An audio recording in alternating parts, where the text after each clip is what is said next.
Assalamualaikum warahmatullahi wabarakatuh. Halo teman-teman, selamat datang di channel Nina Oktoviana.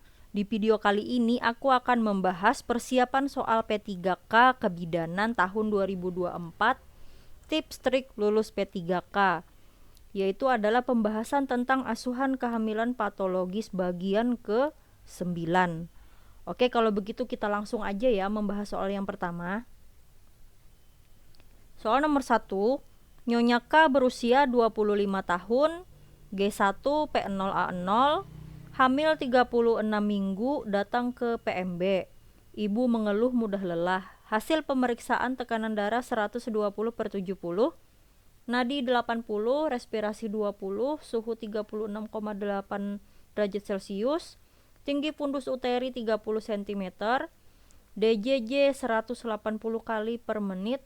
Ini pasiennya janinnya fetal distress ya teman-teman. Kemudian HB 100 gram persen, lalu protein urinnya negatif. Tindakan awal apakah yang paling tepat dilakukan bidan pada kasus tersebut? Nah, di sini kan ya teman-teman kasusnya di PMB. Jadi, tindakan yang pertama yang harus dilakukan adalah A. Melakukan rujukan, B. memasang infus RL, C. resusitasi intrauterin, D. konseling persiapan gawat darurat, yang kemudian E. melakukan kolaborasi dengan dokter. Nah, jadi jawabannya apa teman-teman yang paling tepat? Karena pasiennya di sini datang ke PMB dan DJJ-nya 180. Kalau merujuk pasien ini masih belum tepat ya teman-teman. Ini harus yang dilakukan pertama kali itu sebenarnya itu adalah memasang infus RL ya teman-teman. Lalu setelah itu resusitasi intrauterin. Maksudnya itu di infus ya teman-teman, digrojok atau diguyur pakai cairan infus yang C ini. Kemudian yang D konseling persiapan kegawat daruratan, dan yang E melakukan kolaborasi dengan dokter. Jadi apa teman-teman jawabannya yang paling tepat? Oke, di sini jawaban yang paling tepat biasanya itu kalau DJJ irregular atau fetal distress, itu tindakan yang pertama yang harus dilakukan itu yaitu adalah meresusitasi intrauterin ya teman-teman. Jadi jawabannya itu adalah yang C. Oke, kalau begitu kita lanjut lagi soal nomor 2.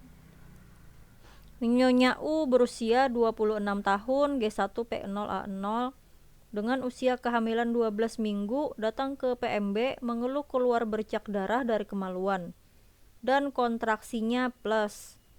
Hasil pemeriksaan tekanan darah 160 100/60, nadi 75 kali per menit, respirasi 16 kali per menit, dan inspekulo serviks tertutup. Asuhan kebidanan yang sesuai dilakukan pada klien adalah A. menyuntikkan obat anti perdarahan, B. memberikan konseling, C. menganjurkan bed rest, D. melakukan kuretase, dan yang E. merujuk ke rumah sakit.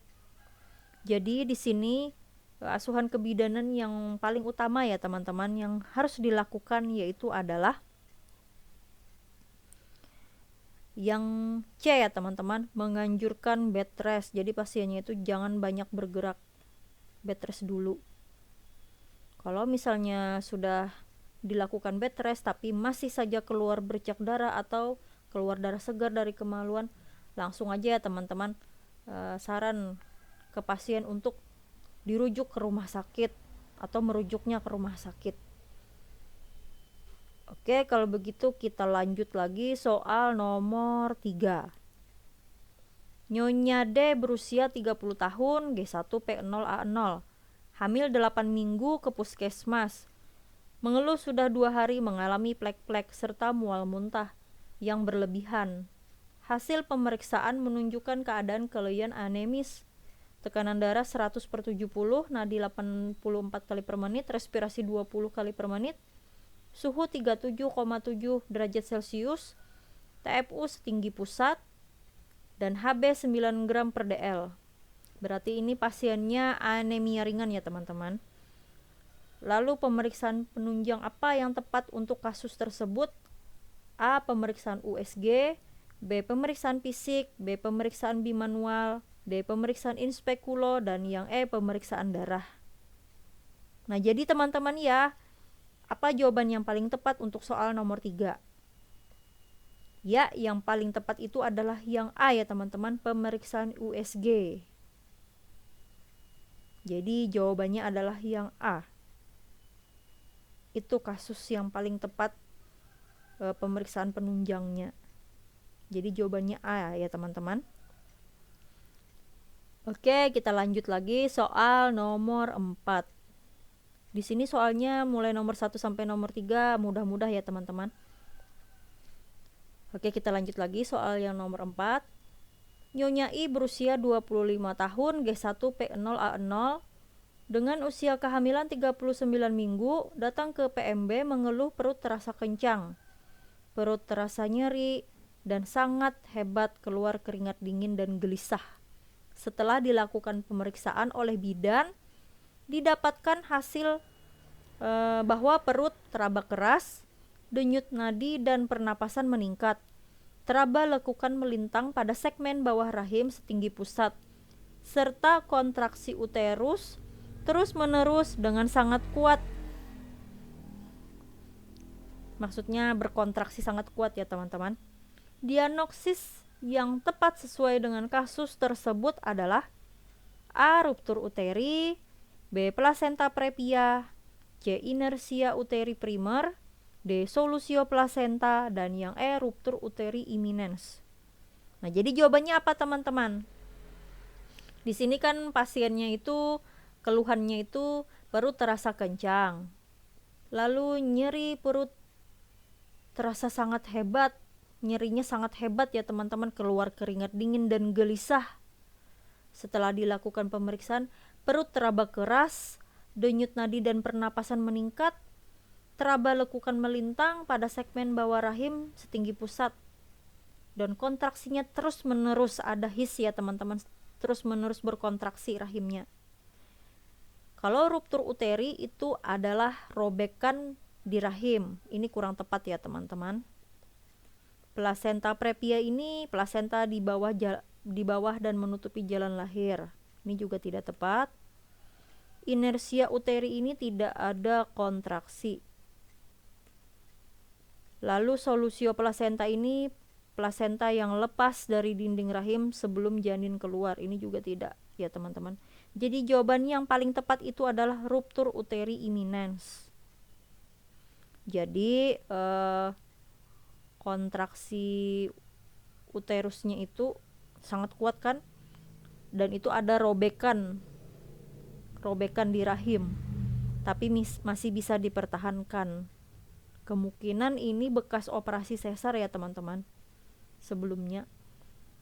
Jadi jawabannya adalah yang E. Oke, kalau begitu kita lanjut lagi soal yang terakhir atau soal nomor 5. Nyonya W berusia 35 tahun, hamil anak ke-7. Hamil anak ketiga, usia kehamilan 7 bulan. Datang ke rumah sakit mengeluh sakit pada perut setiap pergerakan anak sejak 1 minggu yang lalu. Hasil pemeriksaan TFU 26 cm, bagian-bagian janin mudah teraba. Apakah diagnosis yang tepat pada kasus tersebut? A. Hidrami, B. Hemodilusi, C. Hidramnion, D. Polihidramnion, dan yang E. Oligohidramnion. Nah, jadi apa teman-teman jawaban yang paling tepat? Kalau hidrami ini yaitu adalah bertambah banyaknya dalam kehamilan yang lazim, akan tetapi bertambahnya sel darah kurang jika dibandingkan dengan bertambahnya plasma darah sehingga terjadi pengenceran darah. Itu hidrami ya teman-teman. Jadi yang A ini bukan.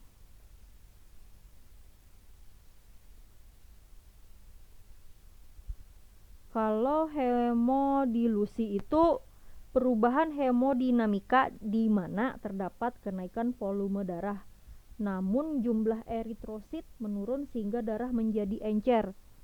Ini juga bukan ya teman-teman, ini tidak tepat juga.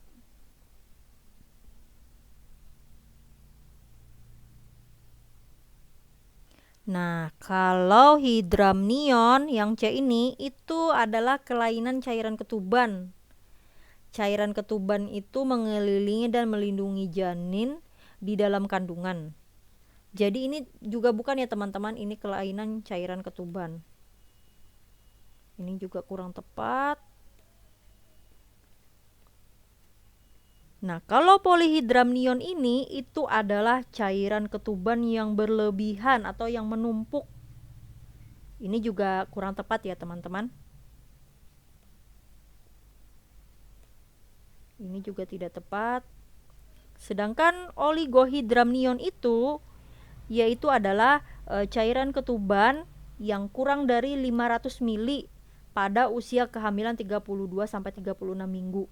Jadi ini cairan ketubannya sedikit ya teman-teman. Nah, jadi sesuai kasus soal nomor 5 ini, di sini kan dikatakan pergerakan anak sejak 1 minggu yang lalu teraba ya teman-teman.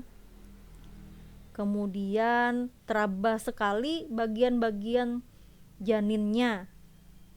Berarti itu tuh kan artinya air ketubannya sedikit ya teman-teman.